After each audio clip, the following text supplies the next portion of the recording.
Hello students, welcome back to my channel Shiksha competition.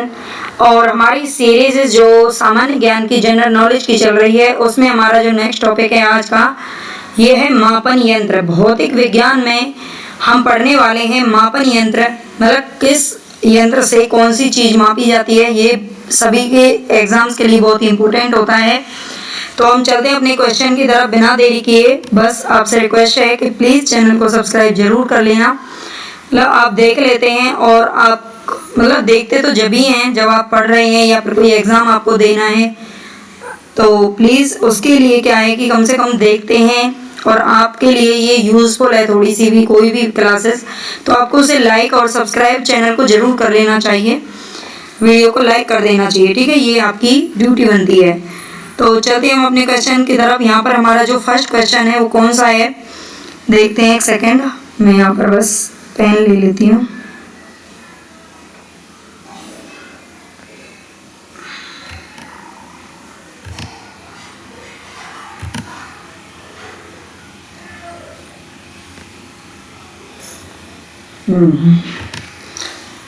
चलते हैं हम अपने फर्स्ट क्वेश्चन की तरफ। सापेक्ष आर्द्रता नापी जाती है। जो सापेक्ष आर्द्रता है वो किससे मापी जाती है? हाइड्रोमीटर, लेक्टोमीटर, हाइग्रोमीटर या फिर पोटेंशियोमीटर। सापेक्ष आर्द्रता, आर्द्रता का मतलब होता है नमी। जो नमी होती है वायुमंडल के अंदर, उसे किससे मापा जाता है? तो ये इसका जो राइट ऑप्शन है वो है ख, यानी कि हाइग्रोमीटर, ठीक है। हाइग्रोमीटर, हाइड्रो और हाइग्रो में अंतर समझना। जो आर्द्रता होती है, नमी होती है, वो हाइग्रोमीटर से मापी जाती है, ठीक है। हाइग्रो, इसमें जो ड्रो और ग्रो है ना, इसको याद रख लेना, हाइग्रो, ठीक है, ध्यान रखना इसको। मैनोमीटर के द्वारा किसकी माप की जाती है? तो मैनोमीटर जो यंत्र होता है उसके द्वारा किसकी माप की जाती है? वायु दाब, गैसों का दबाव, या सतह पर तेल का दबाव, या द्रवों का दबाव। मैं आपको बस 2-3 सेकंड दूंगी, आप अपना जो आंसर है वो लगा सकते हैं, ठीक है। ये जो MCQ बेस्ड होते हैं ना बच्चे, इनकी डिमांड करते हैं, लेकिन इसका सबसे ज़्यादा बेनिफिट तभी होता है जब आप इनका क्वेश्चन खुद से लगाओ। तो बताइए यहाँ पर मैनोमीटर के द्वारा किसकी माप की जाती है? तो अगर आपको पता होगा तो आपने गैस कर लिया होगा, मतलब लगा लिया होगा, चूज कर लिया होगा अपना आंसर। तो ये है गैसों का दाब, ठीक है। मैनोमीटर के द्वारा किसकी माप की जाती है? मैनोमीटर किससे संबंधित है? गैसों के दाब से। दूध के घनत्व को किसके द्वारा नापा जाता है? दूध का घनत्व। लेक्टोमीटर, बैरोमीटर, हाइड्रोमीटर या फिर हाइग्रोमीटर। तो हाइग्रोमीटर तो अभी हम पढ़ चुके हैं। इससे क्या मापी जाती है? आर्द्रता मापी जाती है, ठीक है। क्या मापी जाती है? आर्द्रता मापी जाती है। और जो लेक्टोमीटर होता है ना, उससे दूध का घनत्व मापा जाता है, ठीक है। दूध का घनत्व किससे मापा जाता है? तो लेक्टोमीटर से मापा जाता है। और एक और क्वेश्चन होता है कि दूध से जब दही जमने की प्रक्रिया होती है तो इसमें कौन सा जीवाणु होता है, ठीक है। कौन सा जीवाणु होता है जिसके कारण दूध से दही जमता है? तो लैक्टोबैसिलस नामक जीवाणु होता है जिसके कारण, और जो हमारे बॉडी के लिए क्या होता है? हेल्पफुल होता है, तभी तो दही फायदेमंद होती है ना। कभी भी आप बताओ जो जीवाणु के कारण जमती है, लेकिन फिर भी हमारे लिए वो नुकसानदायक तो नहीं होती है ना, फायदेमंद ही होती है। क्यों? क्योंकि जो लैक्टोबैसिलस जो जीवाणु वो हमारे लिए फायदेमंद है। चलते हैं आगे अपने क्वेश्चन की तरफ। निम्न में से किसका प्रयोग ऊंचाई नापने के लिए किया जाता है?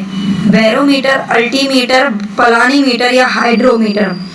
तो इनमें से कौन सा यंत्र है जिसका मापन ऊंचाई मापने के लिए किया जाता है? ऊंचाई, हाइट। तो बताएं इसमें से कौन सा आंसर है? पता होगा तो आपने बिल्कुल लगा लिया होगा। ये है अल्टीमीटर। कौन सा है? अल्टीमीटर। अल्टीमीटर किसको मापने के लिए किया जाता है? हाइट को मापने के लिए किया जाता है, ठीक है। ध्यान रखना। भूकंप की तीव्रता किससे मापी जाती है? भूकंप की तीव्रता किससे मापी जाती है? बैरोमीटर, पॉलीग्राफ, हाइड्रोमीटर या फिर सीस्मोग्राफ। कौन सा यंत्र होता है जिसके कारण भूकंप की तीव्रता को मापते हैं? तो ये होता है सीस्मोग्राफ। कौन सा होता है?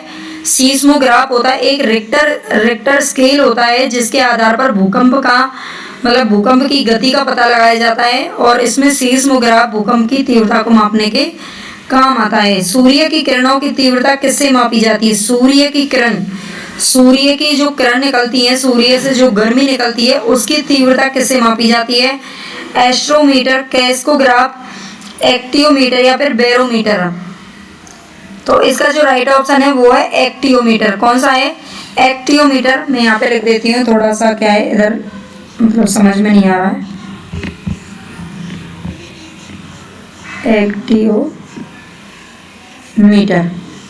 ठीक है, एक्टियोमीटर। क्योंकि जो सूरज होता है ना, सूरज की जो किरणें होती है वो इतनी एक्टिव होती हैं कि उनको ना मापना भी बड़ा मुश्किल है। तो ऐसे करके आप थोड़ा सा कोई ट्रिक बना के याद कर लिया कीजिए। एक्टियोमीटर जो होता है उससे सूर्य की किरणों की तीव्रता मापी जाती है। और एक आता है यहाँ पर कैस्कोग्राफ।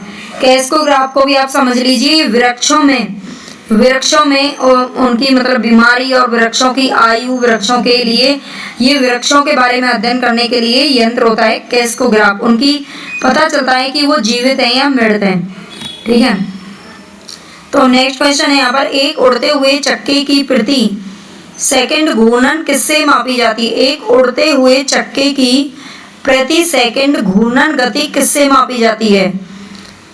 तो बैरोमीटर, हाइग्रोमीटर, एनीमोमीटर या स्ट्रेबोस्कोप। तो बैरोमीटर, हाइग्रोमीटर तो हम पढ़ ही चुके हैं। हाइग्रोमीटर वायुमंडल में नमी को मापने के लिए किया जाता है, ठीक है। और ये इसका जो राइट ऑप्शन है वो है स्ट्रोबोस्कोप, ठीक है। उड़ते हुए चक्के की प्रति सेकंड घूर्णन किससे मापी जाती है? स्ट्रोबोस्कोप के द्वारा। हाइग्रोमीटर किसे नापने के लिए प्रयोग में आता है? हाइग्रोमीटर तो अभी हम पढ़ ही रहे हैं इतनी देर से। द्रव्य का आपेक्षिक घनत्व, दूध की शुद्धता की जांच किसके द्वारा होती है? तो ये लैक्टोमीटर के द्वारा होती है।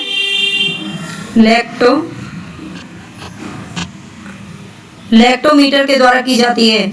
और हाइग्रोमीटर किसे नापने के लिए प्रयोग में आता है? तो ये वायुमंडल में व्याप्त आर्द्रता को मापने के लिए काम आता है, ठीक है। वायुमंडल में व्याप्त जो आर्द्रता है उसे नापने के काम आता है हाइग्रोमीटर। ध्वनि की तीव्रता को मापने वाला यंत्र कौन सा है? ध्वनि की तीव्रता को मापने वाला यंत्र, ध्वनि आवाज जो होता है, क्रोनोमीटर, ऑडियोफोन, एनीमोमीटर या ऑडियोमीटर। तो बताएं इसका ध्वनि की तीव्रता को मापने वाला यंत्र कौन सा है?